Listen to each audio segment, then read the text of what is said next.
15 long years. That's how much time had passed since the original Fire Emblem was created, becoming the very foundation for a new genre of video games. The series set out to make itself something unique in Nintendo's lineup of titles. Each entry found something to innovate and improve upon, solidifying the foundation with each subsequent release. While for nearly a decade the series had enjoyed great success with its creator and visionary, as time went on and the series changed hands, things began to change. New directions were taken that attempted to alter that very foundation, but something always held them back, keeping the franchise true to its very beginnings. With its global debut in a famous fighting series, the rest of the world also took part in this, further extending Fire Emblem's reach and appeal. But after all these years, was the franchise still succeeding, or was it all about to fall into a downward spiral of despair?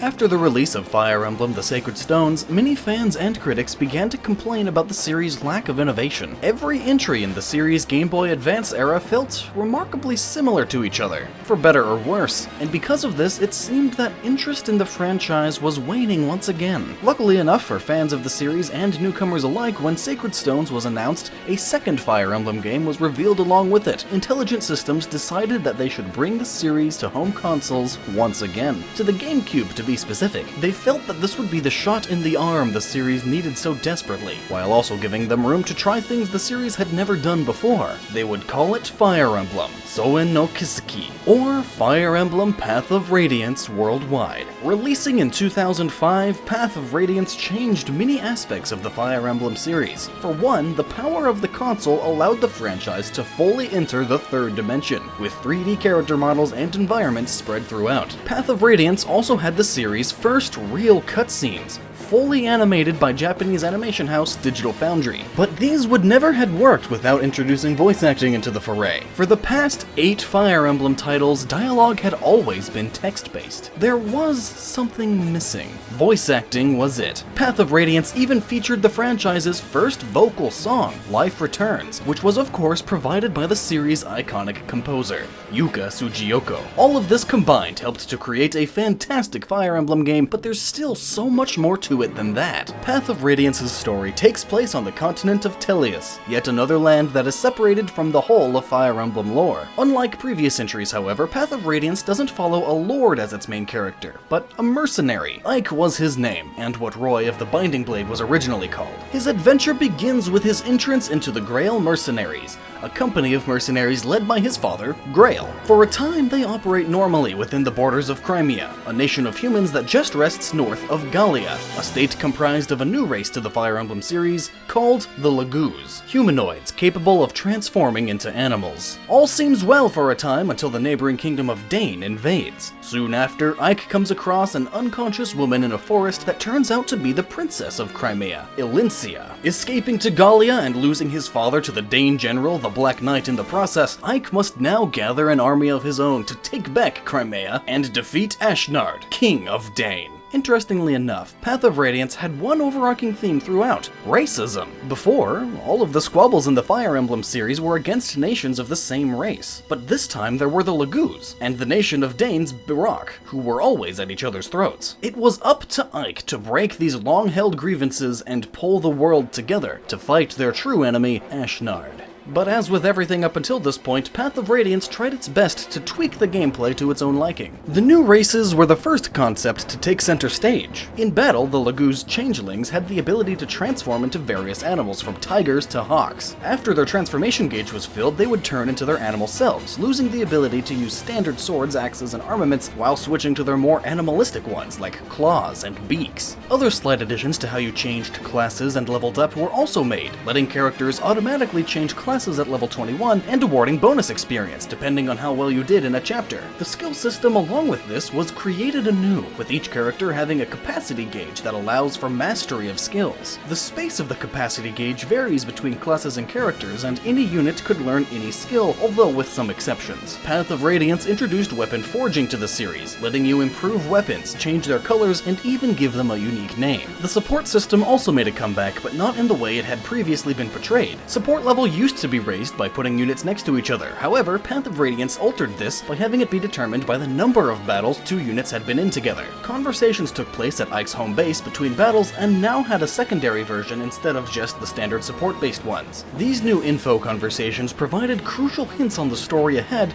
and were marked by 3 stars. 1 star denotes conversations that provide story background, 2 stars mark conversations that provide hints on how to proceed in the coming battle, and 3 stars indicate that the conversation may yield a special ability, item, or new playable character. With all this combined, you'd think that Path of Radiance would have sold like hotcakes back in its home country of Japan, but you'd be wrong on that front. In fact, to this day, Fire Emblem Path of Radiance is one of the 3 worst sellers of the entire franchise in Japan, even beating out the infamous Thracia 776. With incredibly positive reviews and the series still selling well overseas, there must have been something wrong that just didn't click with Intelligent Systems' original audience. Having created Fire Emblem titles for the past 4 years at a non-stop pace, perhaps it was time to take great care in making the next entry. And so they would try to do just that. With a sequel no less, Fire Emblem Akatsuki no Megami, or Fire Emblem Radiant Dawn, releasing in 2007 and 2008 worldwide for the Nintendo Wii. It was a continuation of Fire Emblem Path of Radiance in more ways than one. The 3D environments and cel-shaded full-motion video were back once again, and with an upgraded engine to boot. Taking place on Tellius once again, Radiant Dawn was divided into 4 parts. Each of these is structured similarly, beginning with a prologue chapter that introduces the situation, followed by a series of chapters that is resolved with the classic endgame. Part 1 deals with Dane,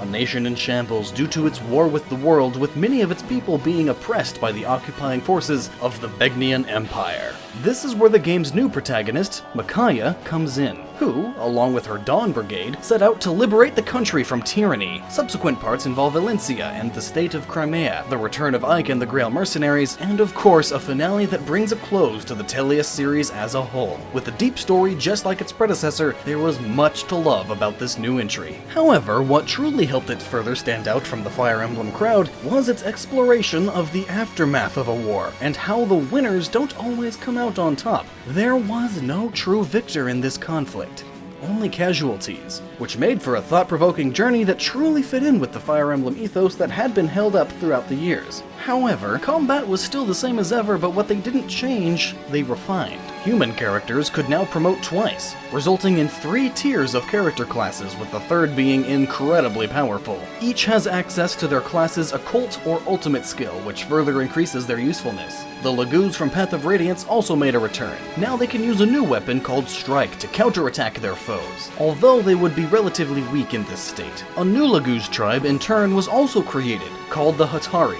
adding wolves into the mix. The weapon system was modified as well. Knives became classified as full weapons, matching swords, axes, bows, and lances. New low-tier bronze-level weapons were introduced as well, and while they did the least amount of damage in the game and couldn't perform critical hits, they were less expensive and allowed the most uses. And bowmen were given more tools to play with, like crossbows and bowguns. Elevation and terrain became crucial aspects of the battlefield. Characters can climb to higher levels, with higher levels increasing accuracy and damage, and lower levels decreasing it conversely for marksmen-like classes. Changing the support system had been a crucial part of each entry, and Radiant Dawn was no different. It features 2 types, buddy supports and bond supports. Buddy supports increase their character's battle stats dependent on the elemental affinity and the support level of both buddies. Unlike in previous games, characters can be buddies with any other character, but can only have one buddy at a time. Bond supports, which also appeared in Path of Radiance, are between 2 specific characters and are always present. Because any character can form a support relationship with any other character, the conversations themselves have been simplified and are based on templates, in which the initiating character makes a stock statement while inserting a recipient's name, and the recipient will respond with a general acknowledgement. The more colorful dialogue that typified the support conversations in previous installments has been for the most part transferred to the info conversations that take place between battles. Dealing with Path of Radiance, you could transfer over save data from that entry, This would help boost the stats of any recurring characters to their old counterparts, making them all the more useful. And at times, you needed it to even have a hope of surviving, as Radiant Dawn is possibly one of the most difficult Fire Emblem titles, but not of the likes of Thracia 776. This difficulty stems from multiple things, from map design to AI brutality, but many point to the various modes you could play through as the culprits. You see, generally Fire Emblem games have 3 difficulty settings: normal, hard, and lunatic. Those who weren't the most hardcore of fans would choose the normal difficulty, and go through the game easily enough. However, due to a translation error in English-speaking countries, they were changed to easy, normal, and hard. Unless you knew what was going on, most would choose to go for the normal difficulty and end up frustrated by playing the actual hard mode, artificially making Radiant Dawn out to be more difficult than it was. This translated into poor reviews for the first time in series history, with many not knowing of the changes. It was still a very challenging game, mind you, and most decided to ignore it because of that, resulting in Radiant Dawn becoming the franchise's worst seller in Japan. The story was definitely a compelling one that expanded on what Path of Radiance had laid the foundation for, and the battle system too was further refined to its sharpest edge. But the legacy that this title left behind would continue to help shape the series as it went along, even if no one was playing it. Something was wrong with the Fire Emblem series, and Intelligent Systems just couldn't pin it down. Was it the gameplay? The story? The characters? The series itself? At first, they saw only one way to solve their problems: to try something more radical and change the very foundation of the franchise to a new and original venture. Only known as the elusive Wii title, Intelligent Systems had tried to prototype a new entry in the months after Radiant Dawn's release. Intelligent Systems had thought Fire Emblem was too niche of a franchise and they needed something that would bring in a wider audience. In order to stand out from the crowd, they decided to rip out the strategy RPG roots that had previously been the very core of the Fire Emblem series, and replace it with a combination of traditional RPG and real-time strategy elements. You could even roam around in fields, towns, and dungeons unencumbered by the grid-based system of old, with enemy encounters happening in real time. The elusive Wii title might have been the most ambitious Fire Emblem entry since Genealogy of the Holy War, but that wasn't meant to be its fate. It was an experimental project through and through, and was only killed off because of their loss of motivation after finding that they had no true aim or objective. Once it was shelved, Intelligent Systems was told to forego console-based Fire Emblem titles for good, and try something a little different. For them, looking back to their very origin was the answer.